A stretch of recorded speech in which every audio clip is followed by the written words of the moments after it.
Ram Charan CM Vijay sir பத்தி பேசினாரா? ரீசெண்டா நடந்த ஒரு ஃபங்க்ஷன்ல ராம் சரண் நம்மளுடைய தமிழ்நாட்டு சிஎம் விஜய் சார் அவர்களுக்கு என்னுடைய வாழ்த்துக்கள் அப்படின்னு சொல்லிட்டு இவ்வளவு பெரிய ஒரு ஸ்டார் மக்களை நம்பி மட்டும் அரசியலுக்குள்ள போயிருக்காங்க. இப்போ அவர் சினிமால இருக்கும்போது அவ்வளவு ஆதரவும் அவ்வளவு பணமும் அவ்வளவு புகழும் இருந்தது.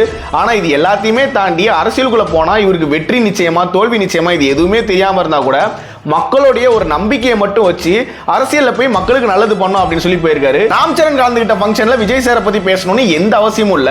ஆனா விஜய் சார் மேல உள்ள அன்புலையும் விஜய் சார் மேல உள்ள நட்புலையும் விஜய் சாரை பத்தி அவ்வளவு சூப்பரா பேசியிருப்பாரு. டீம் டேவிட் ஐபிஎல் மேட்ச் விளையாட கூடாதா? இப்போ ரீசெண்டா நடந்த ஐபிஎல் ஃபைனல்ல RCB team player team David என்ன பண்ணிருக்காருன்னா நிதின் மேனன் மேல ஐஸ் பக்கெட்டை ஊத்திருக்காரு. சோ இதுக்கு கடுப்பான ஐபிஎல் கமிட்டி என்ன பண்ணிருக்காங்க அப்படின்னா டீம் டேவிட்டுக்கு அவரோட பேமெண்ட்ல இருந்து 50% அபராதம் கொடுத்திருக்காங்க. சோ அது மட்டும் இல்ல நெக்ஸ்ட் இயர் வரப்போற ஐபிஎல் மேட்ச்ல முதல் மேட்ச் இவர் விளையாடவே கூடாது அப்படின்னு சொல்லிருக்காங்க. ராம் சரண் பாடி கார்டுக்கு ஒரு நாளைக்கு 4 லட்சம் ரூபாய் சம்பளமா? இந்த வீடியோ பார்க்கும்போது நான் கூட ஏதோ ஏஐ நினைச்சேங்க. ஆனா இவரோட பாடி கார்டு தான் உண்மையாலுமே அந்த ஆளை புடிச்சு சுருட்டி சொற்று மாதிரி சொருவி போட்டாரு. ரீசெண்டா அவரோட பெத்தி அப்படின்ற படத்துக்கு நிறைய ப்ரமோஷன் பண்ணாரு. அப்படி பெங்களூர்ல ப்ரமோஷன் பண்ணும்போது மொத்தமா ரசிகர்கள் கூடுனதுனால அவர் கையில அடிபட்டுருச்சு. இதனால ஆப்பிரிக்கால எம்எம்ஏ ஃபைட்டரான கெவின் குண்டா அப்படின்றவரை பாடி கார்டா போட்டிருக்காரு. இவர் சாதாரணமான ஆள் கிடையாது. பல விஐபிகளுக்கும் தொழிலதிபர்களுக்கும் பர்சனல் பாடி கார்டா போவாராம். இவரோட ஒரு நாள் சம்பளம் மட்டுமே 5 லட்சம் ரூபாய். திருச்சி கிழக்குல டிவி கேக்கு ஆதரவா லாரன்ஸ் மாஸ்டர் நிக்க போறாரா? சிஎம் விஜய் அவர்கள் பெரம்பூர் தொகுதியில் திருச்சி கிழக்குல வின் பண்ணிருந்தாங்க. இப்போ திருச்சி கிழக்குல இடைத்தேர்தல் வரப்போது. இதுல தான் ராகவ லாரன்ஸ் மாஸ்டர் நிக்க வைக்க போறாங்க.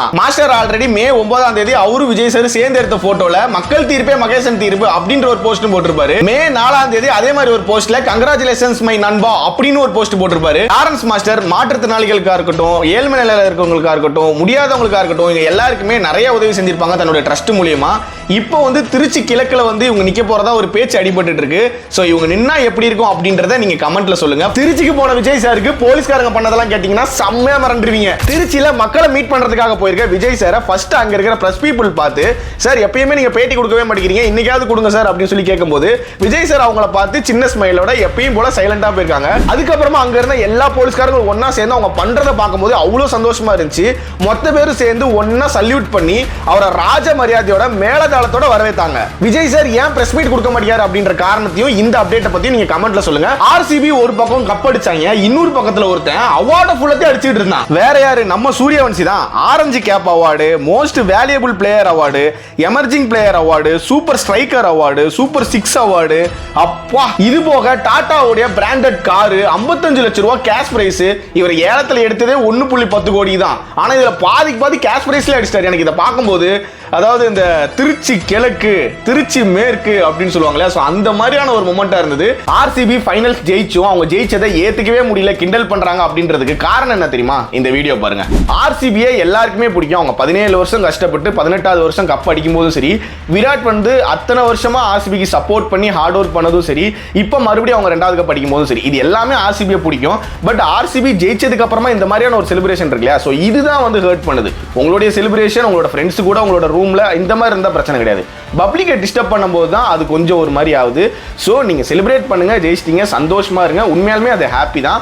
பட் உங்களுடைய செலிப்ரேஷன் அடுத்தவங்களுக்கு டிஸ்டர்பா இருக்கக்கூடாது. ஸோ அதை மட்டும் மைண்ட்ல வச்சுக்கோங்க. சிஎம் விஜய் சாரோட பர்த்டே அன்னைக்கு ஜனநாயகன் மூவி ரிலீஸ் பண்ண போறாங்க. எல்லாருமே பயங்கர எதிர்பார்ப்பா இருந்த மூவி ஜனநாயகன் மூவி. ஏன்னா இந்த மூவி தான் விஜய் சாரோட லாஸ்ட் மூவி. இதுக்கப்புறம் அவர் நடிப்பாரா நடிக்க மாட்டாரா அப்படின்றது சத்தியமா தெரியல. இது வந்து இப்போ டிஸ்ட்ரிக்ட் ஆப்ல வந்து அபிஷியலா ரிலீஸ் பண்ண போறாங்க அப்படின்னு சொல்லிட்டு அந்த ஆப்லயே இன்ஃபார்ம் பண்ணிருக்காங்க.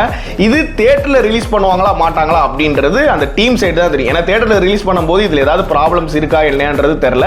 ஆனா இது வந்து ஆன்லைன் ஆப்ல ரிலீஸ் பண்ணும்போது எந்த ஒரு ப்ராப்ளமும் இருக்காது. ஏன்னா அதுல வந்து அந்த அளவுக்கு ரெஸ்ட்ரிக்ஷன் கிடையாது அப்படின்றதுனால தைரியமா ஆன்லைன் ஆப்ல ரிலீஸ் பண்ண போறாங்க. அதுவும் நம்மளுடைய விஜய் சாருடைய பர்த்டே அன்னைக்கு ரிலீஸ் பண்ண போறாங்க அப்படின்றத சொல்லியிருக்காங்க. சோ நம்மளுடைய ஜனநாயகன் மூவியை பத்தி நீங்க என்ன நினைக்கிறீங்க அப்படின்றத கமெண்ட்ல சொல்லுங்க. ஃபாலோ பண்ணுவீங்கன்னு நம்புறேன். கரெக்டா வரட்டா?